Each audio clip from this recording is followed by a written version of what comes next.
E aí, meus queridos, tudo bem? Eu sou o Prof. Clayton Reis e essa é a resolução de mais uma questão de eletromagnetismo que diz o seguinte: para aumentar o efeito magnético de uma bobina que está ligada a uma bateria, podemos realizar os seguintes procedimentos, exceto a gente tem que encontrar qual deles não condiz aí com o aumento de efeito magnético. Bom, a questão fala de bobina ali, né? Só que ela não faz referência se é uma bobina chata ou um solenoide, né? São bobinas diferentes porque as maneiras de calcular são fórmulas diferentes, mas o raciocínio acaba sendo o mesmo, né? De qualquer forma, eu vou botar os dois só pra gente conhecer, ó. Quando a gente fala então de bobina chata, bobina chata, a bobina chata ela vai ter uma fórmula bem parecida com a fórmula da espira, que é o seguinte, né? A fórmula de uma espira, do campo criado no centro de uma espira é constante de permeabilidade magnética vezes corrente dividido por 2 vezes R, onde R seria o raio da espira.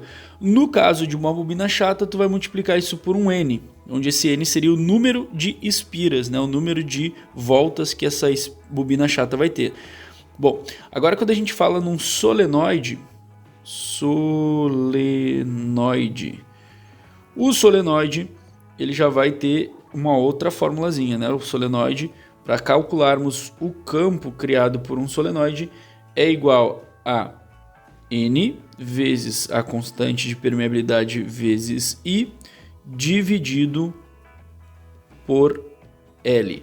No caso, o N é o número de voltas e o L é o comprimento do solenoide. Qual é a diferença? A diferença é que uma espira chata, uma bobina chata, né? Ela vai ter ali as suas voltas todas uma sobre a outra. E aí ela não vai ter um comprimento, ela é achatada. O solenoide, por sua vez, ó, ele vai ter um comprimento. Ele vai ser tipo um espiral de caderno.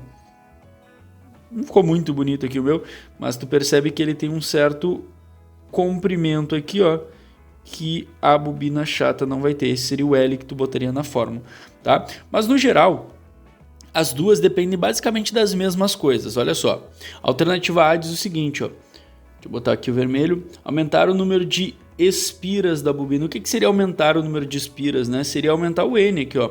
Esse N é uma coisa que aparece nas duas fórmulas, então tanto faz, ele está falando da bobina chata do solenoide, aumentando o N, a gente vai ter um aumento de campo, porque o N ele é diretamente proporcional ao campo magnético produzido. Então, essa afirmação aqui, ela está correta, né? Essa afirmação, então, por estar correta, a gente não vai marcar, porque a gente quer aquilo que não condiz, né? Não geraria um aumento. Aumentar a corrente elétrica através da bobina. Olha só, a corrente elétrica, deixa eu botar aqui o marca-texto e trocar a cor. A corrente elétrica que está aqui, ó, ela também tem uma relação direta, né? Ela também aumenta o campo. Aumentando a corrente, aumentamos o campo, relação diretamente proporcional. Então, essa afirmação também está correta, não entra. C. Aumentar a tensão elétrica aplicada na bobina. Bom, aqui a gente tem que pensar um pouquinho mais, olha só. A corrente elétrica a gente já entendeu que tem uma relação direta com o campo. Quanto mais corrente, mais campo. A DDP também tem uma relação direta, né? Digamos assim, porque olha só. Lá pela pirâmide do Rui, lá as relações de eletrodinâmica, a gente sabe que a corrente é o resultado da DDP dividido pela resistência. E justamente com essa relação a gente consegue perceber que quanto maior for a DDP, maior a corrente. Então a relação entre DDP e corrente aqui é uma relação direta, digamos assim, né? Então DDP e corrente, elas têm a seguinte relação, né? Quanto mais DDP eu tiver no meu circuito, mais corrente eu vou tender a ter. Quanto menos DDP, menos corrente. Essa é a relação que a gente tem, né? Então, se aumentando a corrente aumenta o campo, aumentando a DDP, nós temos um aumento de corrente que aumenta o campo. Então, essa afirmação também está correta. A D diz o seguinte: colocar um núcleo de ferro dentro da bobina. O núcleo de ferro, principalmente, né? Ele fala que ferro, isso aqui é o ponto, ó. E aí isso já invalida E, colocar um núcleo de qualquer metal. Aqui está errado.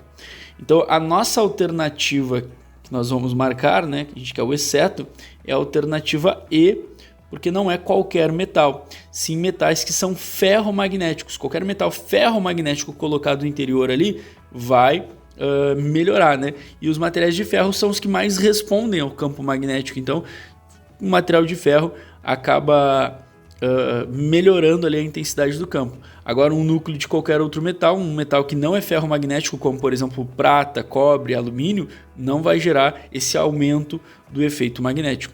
Então é isso, tem que ser materiais ferromagnéticos. Materiais ferromagnéticos são aqueles que, né, estão dentro do grupo fenico. Fenico são os materiais, né? Ferro, níquel e cobalto. E aí eles vão ser considerados materiais ferromagnéticos. Geralmente se usam núcleos de ferro para fazer esse efeito, certo? Então, alternativa E é a nossa resposta certa por estar errada dentro do contexto. Espero que vocês tenham entendido, espero que vocês tenham gostado. Muito obrigado por assistirem até aqui. Fiquem ligados aí nas próximas resoluções. E era isso, bons estudos para vocês e tchau, tchau.